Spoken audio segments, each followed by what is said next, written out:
안녕하십니까. 부방대 연구원 K입니다. 지금부터 데이터로 검증하는 선관위와 대법원의 부정선거와 관련돼서 말씀드리겠습니다. 지금 주류 언론들은 자유와 공정과 평화와 평등, 더불어 행복한 일상 등을 이야기하고 있습니다. 부정선거에 대해서는 절대로 이야기하지 않죠. 하지만은 지금 현실의 세계는 초안전이 벌어지는 부정선거와 국민 주권의 침탈, 그리고 넥스트 홍콩 부정선거와의 전쟁이 이루어지고 있는 현실입니다. 제가 분석하는 것은 수도권 사전투표 부정선거 분석으로서 양당체제 모델 시뮬레이션 결과치를 비교 분석하는 겁니다. 순서는 미국 대선 분석, 두 번째, 한국 부정선거 유무 논란의 핵심인 단일 모집단 여부 문제, 그리고 양당체제 모델의 개요, 그리고 수도권 21대 총선 사전투표, 8대 지방선거 수도권 사전투표, 20대 대선 사전투표, 22대 총선 수도권 사전투표를 분석하고 선거관리위원회와 대법원의 붕괴로 인한 국민주권 상실에 대해서 논하고 결론을 내도록 하겠습니다. 첫 번째, 미국에서 2020년도 대선에서 부정선거가 있다라는 분석을 한 분이 있습니다. 그분이 닥터 시바 아야두라이라는 분인데 14세에 최초로 이메일을 코딩하고 특허권을 보유한 사람입니다. MIT에서 풀브라이트 장학생으로 4개의 학위를 받은 과학자이자 엔지니어자 발명가이자 교육자입니다. 이분이 연구하신 부분들을 사전 요약하면요, 미시건주의 주요 3개 카운티, 오클랜드, 매콤, 켄트의 분석 결과에 트럼프의 득표가 최소한 13만 8천 표 이상 축소되었더라라는 것이고, 그것은 6만 9천 표가 트럼프가 감소하면서 그게 바이든에게 옮겨갔다. 3개 카운티에서 트럼프를 찍은 6만 9천 표가 바이든에게로 이전, 표갈이 됐다는 겁니다. 트랜스퍼 됐다고 하는데, 이런 트랜스퍼는 컴퓨터 알고리즘에 의해서 이루어졌는데, 공화당 지지가 증가하는 선거구일수록 점증적으로 더 많은 표를 트랜스퍼 시켰다는 겁니다. 이제 미국에는 두 가지 종류의 선거가 있습니다. 정당에 일괄 투표하는 거. 그러니까 나는 공화당에 투표할래. 그러면 공화당 관련된 후보들이 한꺼번에 다 마킹이 되는 거고요. 개별 후보 투표는 나는 공화당은 별로고 내가 좋아하는 후보들이 있으니까 개별 후보에게 투표할게. 트럼프에게 투표할게. 바이든에게 투표할게. 뭐 이렇게 되는 겁니다.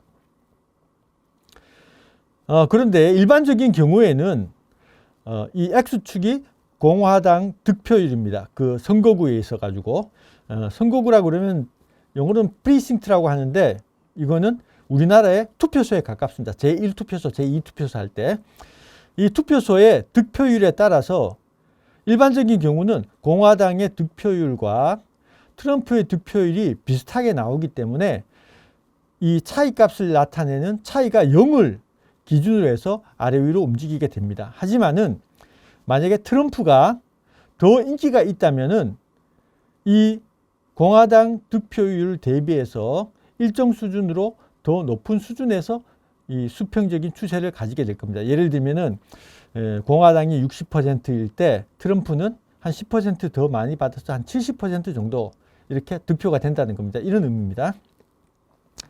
근데 실제로 켄트 카운티 같은 부분들을 보니까 여기는 트럼프가 공화당이 85% 득표를 한 지역입니다.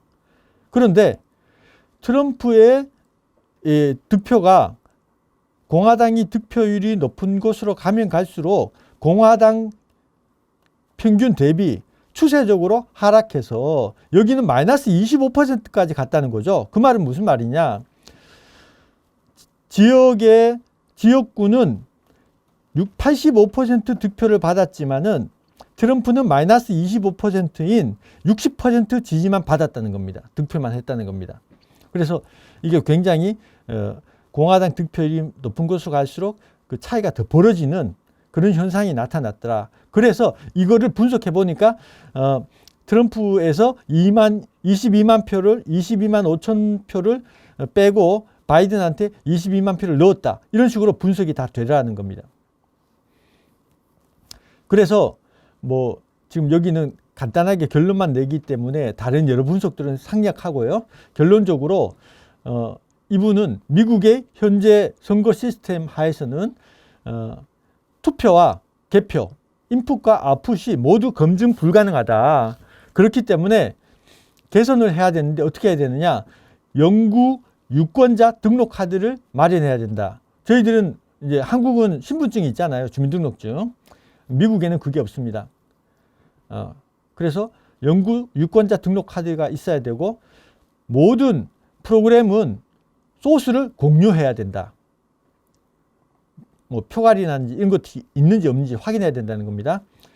그리고 손으로 기표하는 종이 투표를 도입해야 되고 그리고 카운팅을 했을 때의 투표지 이미지는 반드시 보관을 해야 된다. 그리고 그 투표지 이미지를 공시해서 공개 재검토를 허용해야 된다. 그리고 모든 선거위원회 이후에는 자동 감사 제도를 도입해서 감사를 해야 된다. 라고 이야기를 하고 있는 겁니다. 그래서 제가 실제로 시뮬레이션 모델에 따라서 이 켄트주에 대해서 분석을 해봤습니다. 실제 데이터를 시뮬레이션 모델의 정의에 맞게 계산한 후에 그래프로 도출하고 정상 선거 패턴과 일치하는지 비교하고 난 다음에 불일치 시 부정 선거 패턴과 실제 데이터가 일치하도록 표갈기 퍼센트 개별 투표율을 조정하는 그런 과정을 겪었더니만 결과적으로 이 결과가 바이든 45, 트럼프 35가 아니고 바이든 38, 트럼프 44로 한 30% 정도, 5만 표 정도 표갈이가 이루어졌더라 라는 것을 시뮬레이션 모델을 통해 가지고 발견을 하고 시바 박사팀이 분석한 결과도 4만 5천 표이기 때문에 제가 계산한 5만 표하고 크게 차이 나지 않는다라는 것을 알 수가 있습니다.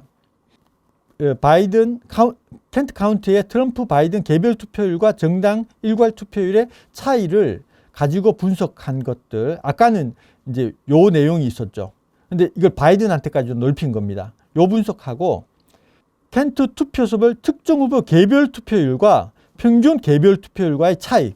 그러니까 평균적으로 개별 투표율을 몇 % 했는데 그중에 트럼프는 그 평균에서 얼마 차이가 나고 바이든은 얼마 차이 난다라는 걸 해봤더니만 이런 식으로 트럼프는 평균 대비 일정 수준으로 계속해서 뺏기고 바이든은 일정 수준으로 계속해서 뺏어 먹는데 이 트럼프가 득표가 많은 대로 가면 갈수록 기하급수적으로 늘어난다라는 것을 발견했고요.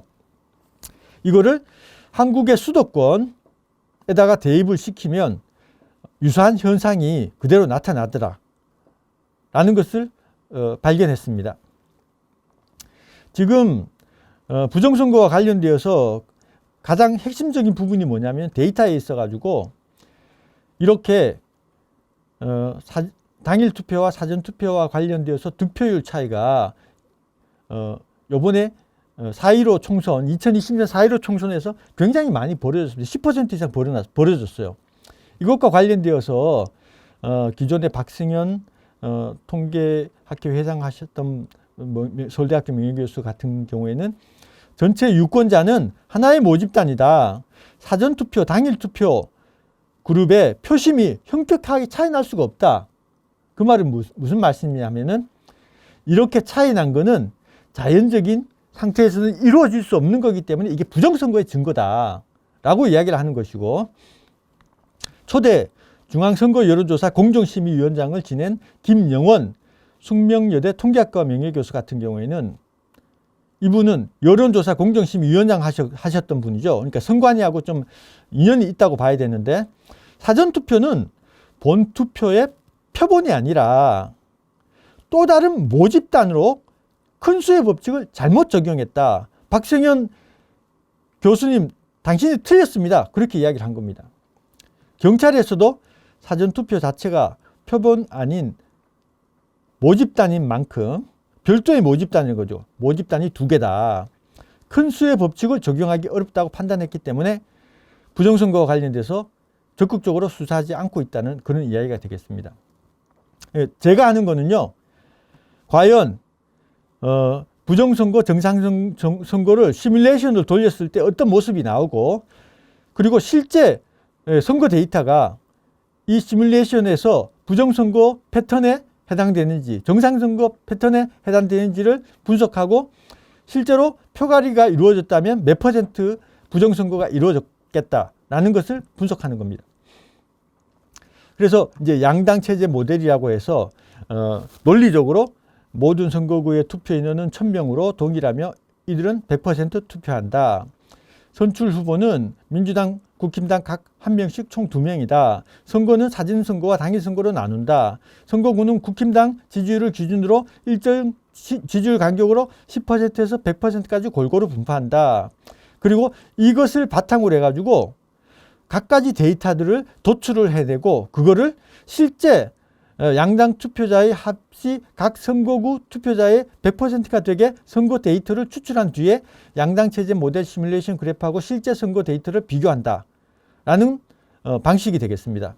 그래서 그 정의에 따라 가지고 산수하듯이 이 각 그 선거구 득표율을 만들고, 거기에 대해서 지지자 수가 1000명, 유권자 수가 1000명일 때 지지자 수가 민주당, 미통당으로 어떻게 나뉘느냐, 사전투표율이 나왔을 때 그 값이 실제로 몇 명이 사전투표하는 게 나오느냐, 그랬을 때 사전투표율은 몇 %고, 그렇다면은 사전투표 평균은 얼마냐, 그리고 당일투표와 관련돼서도 득표율이 나오고, 그리고 사전투표율과 당일투표율의 차이는 어떠냐, 이런 것들을 엑셀로 기계적으로 만들어서 양당 모델 사전투표 정상 상태 시뮬레이션을 돌려보니까 이런 식으로 나오더라는 겁니다. 그러면 그 정상 상태일 때는 시뮬레이션이 어떻게 나오느냐, 예를 들어 가지고 여기 4.15 총선 같은 경우에는 민주당 뭐 43%, 미통당 32%에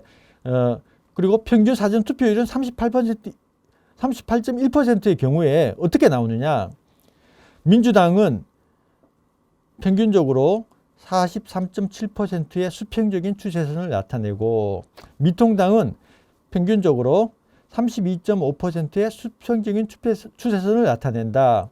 하지만은 미통당이 100%인 곳은 이 자체가 미통당이기 때문에 평균 사전투표율, 선거구의 평균 사전투표율은 오른쪽으로 가면 갈수록 미통당 사전투표율은 32.5%에 수렴하고, 반대로 민주당 득표율이 높은 데로 가면 갈수록 평균 사전투표율은 민주당 평균 득표율과 수렴하게 되기 때문에 43.7%로 가게 된다.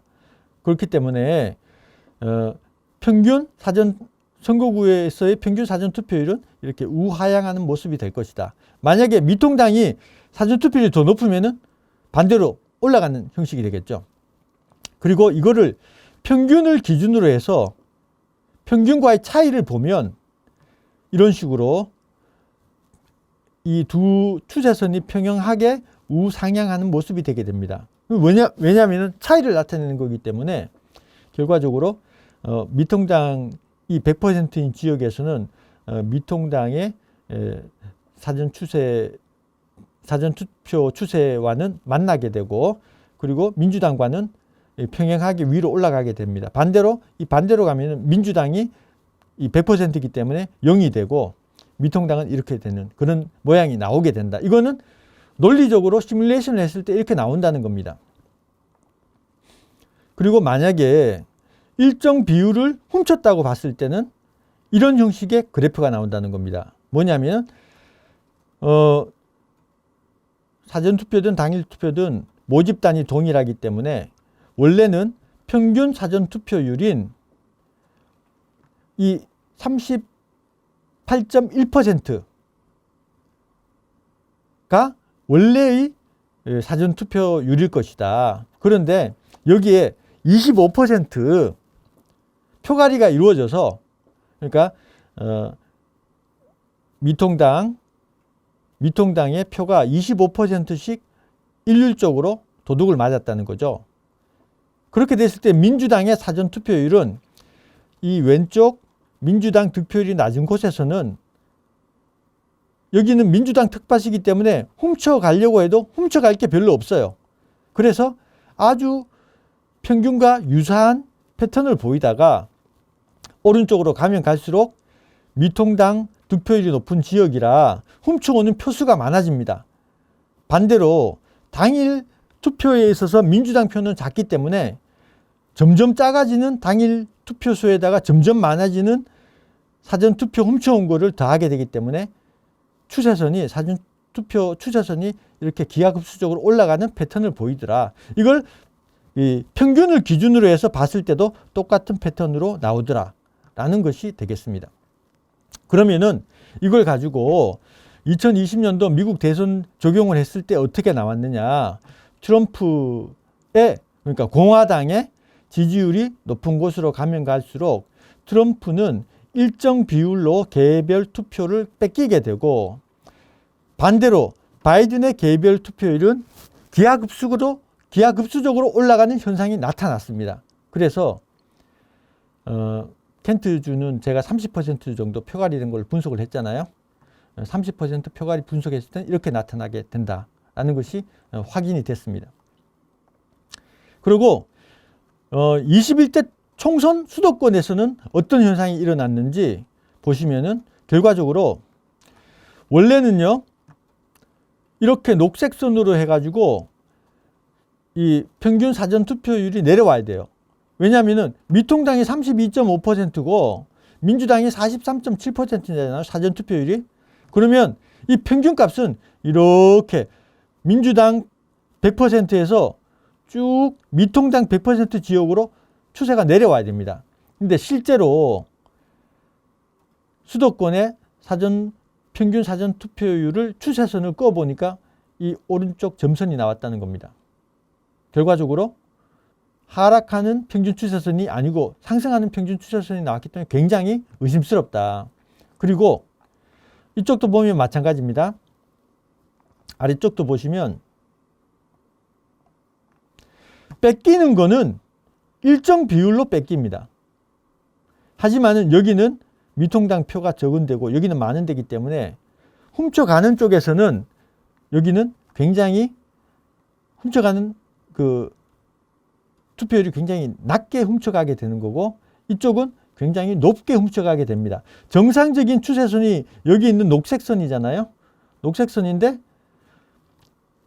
이 중심을 기준으로 왼쪽으로 가면 갈수록 이 노란색 부정선거 패턴에 부합하게 되고 중심에서 오른쪽으로 가면 갈수록 녹색선이 아니고 노란색 추세선을 따라가게 되는 그런 부정선거 패턴이 나타났다는 겁니다. 전체적인 추세선도 미통당은 이런 추세선, 그리고 민주당은 더 가파른 추세선이 나서 이 왼쪽과 오른쪽에 이 그 양당 간의 사전 투표율은 가면 갈수록 벌어지는 그런 패턴이 나타났습니다. 그래서 이거는 부정선거의 패턴이 나왔고 그 결과는 25% 표가래가 됐다라는 거고요. 이것과 관련된 실질적인 엑셀 파일은 제가 동영상 하단에다가 그 파일을 다 공유하게 됩니다. 그렇지만 여기서는 간단하게 발표를 하는 것이기 때문에 25% 표가리로 분석을 했을 때 결과적으로 정상선거일 경우에는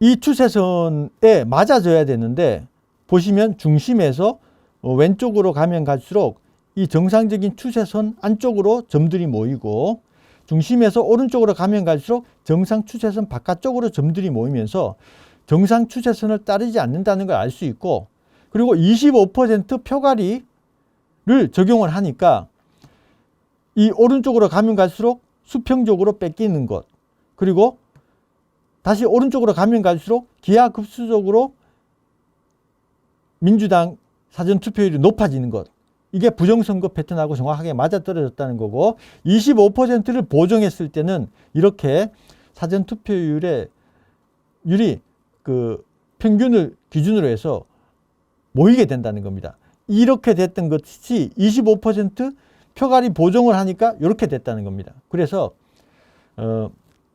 21대 총선 수도권 사전투표율은 25% 표갈이가 되면서 21개의 의석이 이 도둑질이 이루어진 거죠.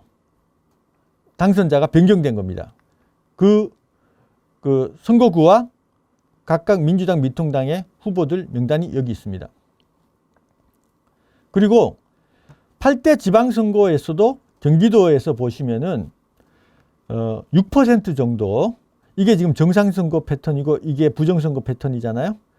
대강 보면 6% 정도 표갈이가 이루어졌고, 그렇게 되면 김은혜 후보는 8,600표 차이로 진 것이 아니라 10만 표 이상 이긴 것으로 나오게 됩니다. 원래 처음에 김동연, 김은혜 여론조사를 했을 때 김은혜 후보가 많이 앞섰거든요. 근데 시간이 지나면서 여론조사 결과가 점점 박빙으로 나왔습니다. 그러고는 아슬아슬하게 김은혜 후보가 지고 김동연 후보가 이긴 것으로 그렇게 나왔다는데, 실제로는 김은혜 후보가 10만 표 이상 이겼다는 겁니다. 이것과 관련되어서 김은혜 후보 측에서 선거 무효 소송을 했습니다. 하지만은 대법원에서는 이 소송이 발생한 지 2년이 지난 시점에서 사전투표지 인쇄 할인도 문제없다, 효율적 진행을 위한 것이고 원고의 주장은 받아들여지지 않는다. 왜?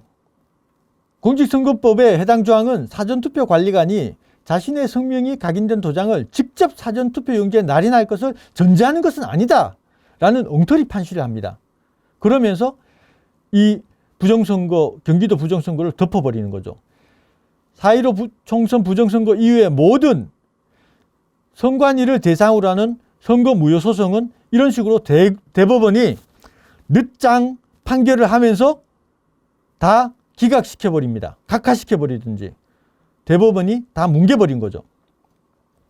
그 다음에 20대 대선 수도권 사전분석을 보시면요, 원래 20대 대선 수도권에서 데이터는 어떻게 나오냐면은 사전투표에서 한 7.9% 이재명이 이기고 윤석열은 73만 표를 졌다. 전체 사전 당일도 합해도 18만 6천 표를 졌다. 이렇게 됩니다. 그런데 실제로 과연 이 데이터가 부정선거 패턴에 맞느냐, 정상선거 패턴에 맞느냐를 분석을 해보면 정상선거 패턴에다가 대입을 했을 때 보시면 중심을 기준으로 왼쪽은 정상선거 패턴의 안쪽에 다 들어옵니다. 오른쪽은 정상선거 패턴의 바깥쪽에 거의 대부분 위치를 하게 됩니다. 그래서 이거를 두 개의 모집단이 있는 정상선거라고 인정하기 어려운 패턴이 나왔기 때문에, 그렇다면 평균 사전투표율인 46.7%를 기준으로 해서 표갈기가 된 거라고 보고 표갈기를 몇 %를 적용을 시키면 적절할까 봤더니 한 15% 표갈기가 적절하게 지금 현재의 선거 데이터와 추세가 적절하게 맞는 것을 확인할 수 있습니다. 그러면은 실제로 수도권에서는 보정을 하고 난 다음에는 어떤 현상이 일어났느냐, 사전선거에서 49만 표를 이겼고 윤석열이, 그리고 전체 투표에서도 103만 표를 윤석열이 이겼다라는 분석 결과가 나오게 됩니다. 그래서 이 모양이 이 15% 표갈기로 보정이 되면은 이렇게 평균 근처에서 모이는 현상이 나타나는 걸 알 수 있고, 여기서도 윤석열이 조금 더 유리하게 나오고 있구나라는 걸 알 수 있는 겁니다. 그러면 이제 또 이 수도권과 그 대선은요, 수도권과 달리 전국이 단일 선거구입니다. 전국에 어디서 훔쳐도 상관없어요. 그런데 여기에서 굉장히 독특한 현상이 일어나는데, 그게 뭐냐면요, 5년 전 2017년 사전 투표율 평균이 26%였습니다. 그런데 22년 대선에는 사전투표율이 36.9로 10% 이상 늘어났습니다. 그리고 거의 대부분의 다른 시도는 10% 정도 사전투표율이 늘어났습니다. 심지어 세종이 2017년도 사전투표율이 가장 높았습니다. 34%로. 근데 44%가 됐습니다. 그런데 광주는 33%에서 48%, 전북은 31%에서 48%, 전남은 34%에서 51%로 굉장히 급격한 사전투표율의 증가가 나타났는데, 이거는 사전투표하는 집단을 모집단으로 했을 때는 통계적으로 나타날 수 없는 현상이, 이상현상이 일어났다는 거고요. 그래서 그 이상한 사전투표율의 증가가 전국 사전투표율 차이 분석에서 이 호남권의 사전투표율이 기이하리만큼 이렇게 위쪽으로 올라붙어서 뭉쳐있는 그런 현상이 나타나게 되는 겁니다. 그러면 20대 대선에서 또 다른 특징이 뭐냐? 전국에 있는 재외투표 분석입니다. 외국에 있는 분들에 대한 투표죠. 봤을 때 이 수도권에서 윤석열 후보는 일정 비율 형태로 수평적으로 표를 도둑 맞습니다. 그리고 이재명 후보는 재외투표에서 일정 수준으로 가다가 기하급수적으로 재외투표율이, 참여율이 높아지는, 득표율이 높아지는 결과가 나왔습니다. 이것은 제가 봤을 때는 표가율이 최소 33%가 넘을 거다. 그리고 이 경우에는 아주 심각한 부정선거 알고리즘이 적용되어 있다. 이 정도의 왜곡이라면은 재외투표는 그 제도가 의심스럽다. 이거는 부정선거를 위한 제도일 뿐이다. 라는 결론을 내리게 됩니다. 그래서 20대 대선 전국 사전투표 분석을 진행해 본 결과 표가리는 전국적으로 봤을 때 대략 13% 정도가 이루어졌을 거다. 그렇게 됐을 때 윤석열은 실제로 224만 주 차이로 가까스로 이긴 게 아니라 240만 주 정도 차이로 7.2% 이재명 대비 많은 득표를 하면서 이겼다라는 분석을 할 수 있습니다. 그리고 22대 총선의 경우에도 수도권 사전투표 분석에서 표가리가 여기 보시죠. 정상선거라고 봤을 때, 두 개의 모집단이라고 봤을 때 정상선거 패턴에 이게 맞아 들어가느냐 봤을 때 정상선거 패턴 추세선에서 중심을 기준으로 왼쪽으로 봤을 때는 정상선거 패턴의 안쪽에 점들이 모이고, 중심을 기준으로 오른쪽으로 가면 갈수록 정상선거 패턴 바깥으로 이 점들이 나가게 되면서 결국 이 두 점들의 차이가 이것과 비교해서 2배 정도 가까이 차이가 나는, 그래서 이거는 도저히 정상선거라고 볼 수 없다. 그러면은 22% 표갈기를 했을 때는 보시다시피 미통당은 일정 수준으로 뺏기고, 그 다음에 그것이 미통당이 아니죠. 국힘당은 그것이 민주당 표에 있어서는 기하급수적으로 훔쳐가는 그런 표갈이 패턴이 나타났더라. 그리고 이것을 보정하게 되면 이런 모양이 나타난다 라고 되는 겁니다. 그래서 이 부분과 관련되어서 제가 이걸 보정을 했을 때 22개의 의석이 바뀌게 되었고, 그 선거구와 당사자명은 여기에 나와 있습니다. 만약에 이게요 22%가 아니고 30%가 되잖아요. 그러면 어떤 일이 벌어지는지 잠시만 보여드리겠습니다. 이게 22%가 아니고 30%가 되잖아요. 그러면 22명이 아닌 38명의 의석이 바뀌어지게 되는 겁니다. 만약에 다음번에 다시 부정선거가 일어나서 22%가 아니고 30%가 되게 되면 여기에 없던 의석들이 전부 다 민주당 쪽으로 추가로 더 넘어가게 되면서 민주당이 200석을 넘기는, 그래서 헌법도 개정할 수 있고 모든 탄핵도 할 수 있는 전지전능한 당이 되어버릴 겁니다. 제가 걱정하는 것은 특정 계기로 인해서 이 표갈기를 무지막지하게 진행시키고 난 다음에 부정선거 주장을 음모론이라고 막아버렸을 때는 우리나라는 제2의 홍콩이 된다. 그렇게 생각하고 있는 겁니다. 그래서 이 모든 부정선거의 원흉이 뭐냐. 가장 중요한 것은 투표관리관 도장을 선관위가, 이게 원래 법에는 사인 날인입니다. 개인 도장을 찍어라 라는 거거든요.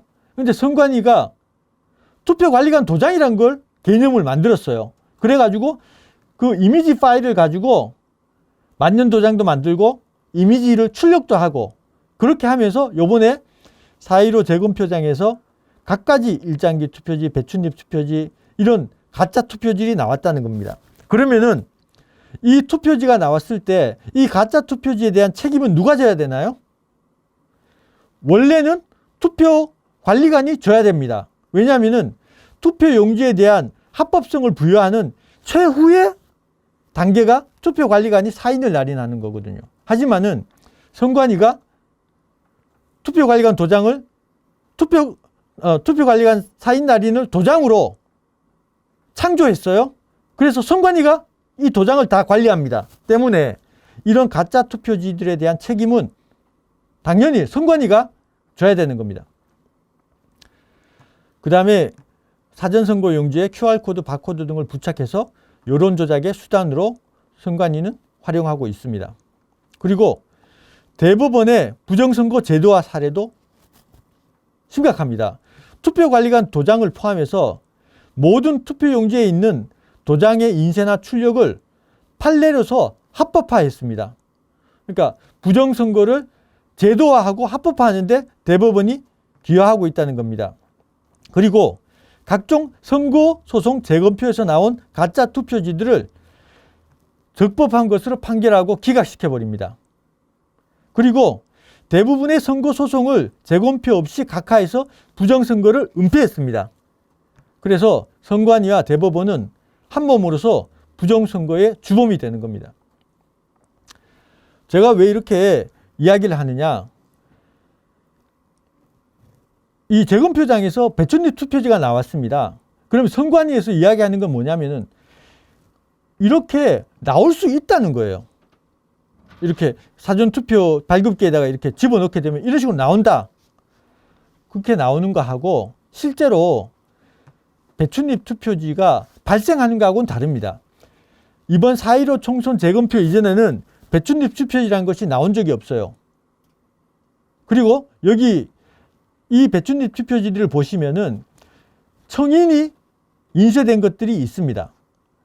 청인이 인쇄된 것들은 이 뒷면에는 청인이 없기 때문에 뒷면에 있는 비례대표 용지는 이게 무효입니다. 무효. 그런데 실제로요, 5군데 재검표장 중에 3군데에서 4개의 배춧잎 투표지, 요거 4개입니다. 3개 아닙니다. 업데이트합니다. 4개의 배춧잎 투표지가 났는데 그 중에 2개가 뒷장이 무효가 되는 청인이 인쇄된 거예요. 그러면 이게 확률적으로 전국 260개 선거구에서 104장 정도가 청인이 인쇄되지 않는 무효표로서 이거는요, 무효표이기 때문에 투표력에 기재하고 이 뒤쪽에 있는 비례대표 투표용지를 새로 발급해야 됩니다. 전국적인 단위의 투표가 이루어질 때마다 이런 배춧잎 투표지가 200장 나오고 뒤에 무효표가 100장씩 나와야 됩니다. 근데 저는 지금까지 그때 연수구 재검표 이후에 어떠한 배춧잎 투표지가 나왔다는 이야기를 들어본 적이 없습니다. 배춧잎 투표지가 나올 수 있는 것과 실제로 나오는 것은 전혀 다릅니다. 확률적으로 배춧잎 투표지는 그냥 가짜입니다. 그리고 이제 일장기 투표지와 관련되어서도 일장기 투표지도 마찬가지로 그게 일어날 수 없는 게 일어난 겁니다. 그렇기 때문에 그 부분에 대해서도 시간이 되면 말씀을 드리겠습니다만 결론적으로 일장기 투표지 1000장은 사전투표장에서도 볼 수 없고 그 투표장에서도 볼 수 없고 개표장에서도 볼 수 없었던 완전히 아무도 못 봤던 새로운 1000장의 일장기 투표지들이 나왔고 그거에 대해 가지고 선관위가 경찰에다가 이 가짜 투표지를 누가 만드는지 조사를 시키지도 않고 고발을 하지도 않았고 대법원도 이것과 관련돼서 일장기 투표지는 인주를 잘못 찍으면 이렇게 나올 수 있다 라고만 이야기했지 실제로 그게 가짜 투표지라는 것에 대해서는 인정하지 않고 선관위가 기각시켰던 겁니다. 그 다음에 이제 제가 또 말씀드리고 싶은 거는 표가리를 한 것인가 아니면 투표자 수를 부풀리고 가짜표를 넣은 것인가인데요. 이렇게 분석하는 것 자체는 기존에 있는 데이터를 정상선거냐 부정선거냐 패턴을 보니까 정상선거 패턴이 아니고 부정선거 패턴에 맞았고 22% 표가리가 이루어져서 결과적으로 22명의 국회의원이 바뀌었더라 라고 하는 것이지 실제로 이제 부정선거를 하게 되면은 표를 집어넣는 방법으로 할 겁니다. 그래서 국힘당 표를 훔쳐가지고 민주당에 얹어 넣는 거나 순수하게 표를 넣는 거나 크게 차이가 나지는 않습니다. 알고리즘적으로. 이제 제가 그리고 이제 어떻게 사전 투표자 수를 부풀리고 가짜 투표지를 넣을 수 있는가 라고 했을 때는요. 사전 투표는 투표관리관이 개소하지 않습니다. 그게 무슨 말이냐면 투표장에서 몇 명 투표했는지 사전 투표관리관이나 그 투표장에 있는 모든 사람들이 아무도 모릅니다. 그냥 그 전산 시스템에 몇 명 투표했다는 거 나오면은 그거 그냥 그대로 받아 적을 뿐이에요. 그래서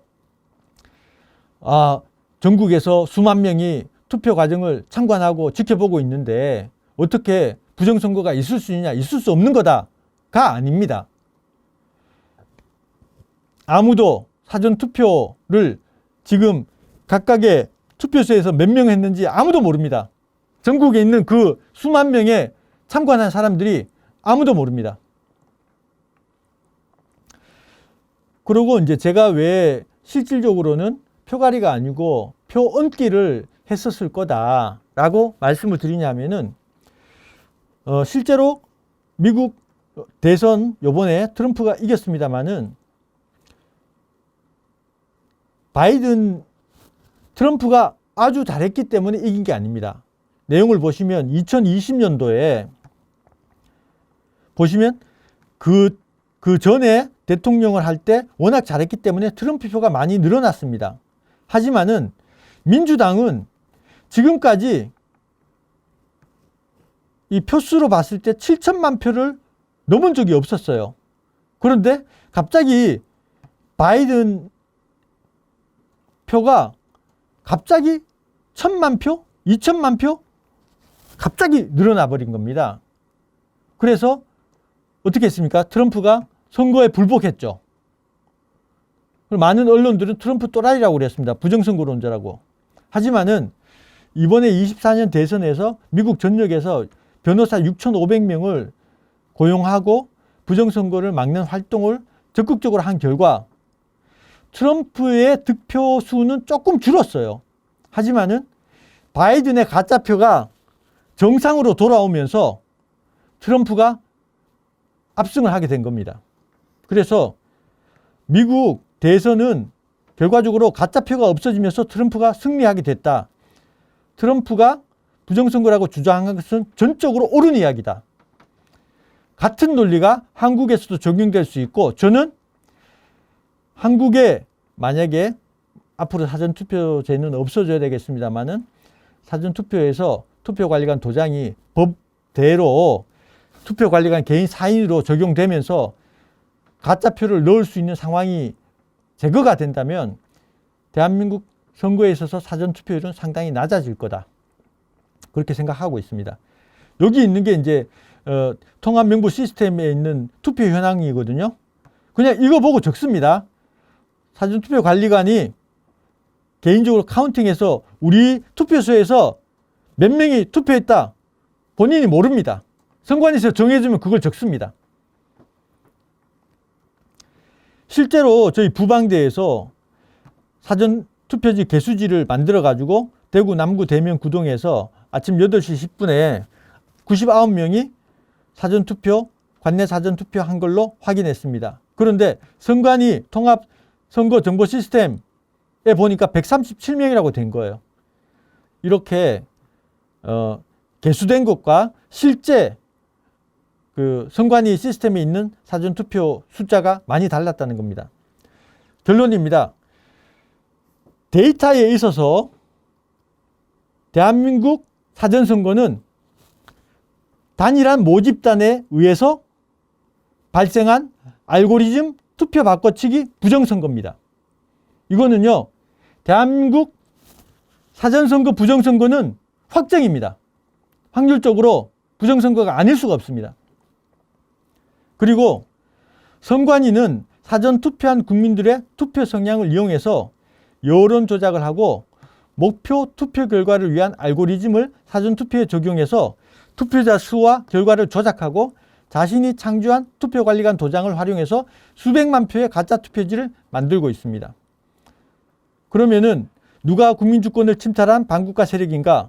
선거관리위원회, 선관위 여론조사심의위원회, 대법원, 부정선거로 당선된 공직자들, 부정선거를 은폐하고 부정선거를 주장을 음모론으로 규정하는 주류 언론, 부정선거에 직간접적으로 가담한 국내의 공조 세력들. 그러면 어떻게 해야 될까요? 대만과 같은 투명한 선거 제도를 가지지 않는 한 제2의 홍콩은 대만이 아니라 대한민국이 될 것입니다. 다음 대선 이전에 선관위와 여론심의위원회를 혁파하고 투명하고 공정한 새로운 선거 제도를 마련해야 됩니다. 윤석열 대통령이 부정선거, 국권침탈, 반민주 세력들을 척결하고 새로운 선거 제도를 마련할 때까지 싸워나가야 되는 겁니다. 제가 봤을 때 제2의 홍콩은 깨끗하고 투명한 선거 제도를 가지고 있는 당일 투표, 현장 개표를 가지고 있는 대만이 아니라 부정선거 제도를 그대로 유지한 채로 결과적으로 부정선거 카르텔에 국민주권이 완전히 뺏기는 대한민국이 제2의 홍콩이 될 가능성이 가장 큽니다. 아까 30% 바꿨을 때 숫자 확 늘어나는 거 보셨잖아요. 제가 이런 주장을 하는 것은 데이터에 기반한 것이고 그 모든 데이터 자료는 여기 QR코드하고 이 구글 폴더에 다 있습니다. 모든 데이터 자료가 오픈되어 있고 그리고 이것과 관련돼서 본인이 스스로 검증을 해보시면 좋겠습니다. 자료가 데이터가 좀 많지만은 노력하면은 또는 뭐 이쪽에 데이터 사이언스를 하시는 분들이나 통계 쪽에 계신 분들은 충분히 논리성이나 증명을 개인적으로 평가를 내릴 수 있다고 생각합니다. 대한민국 부정선거는 확정이고 그 주범은 선관위와 대법원이고 제2의 홍콩이 되지 않기 위해서는 부정선거 세력들, 반민주 세력들을 척결해야 됩니다. 감사합니다.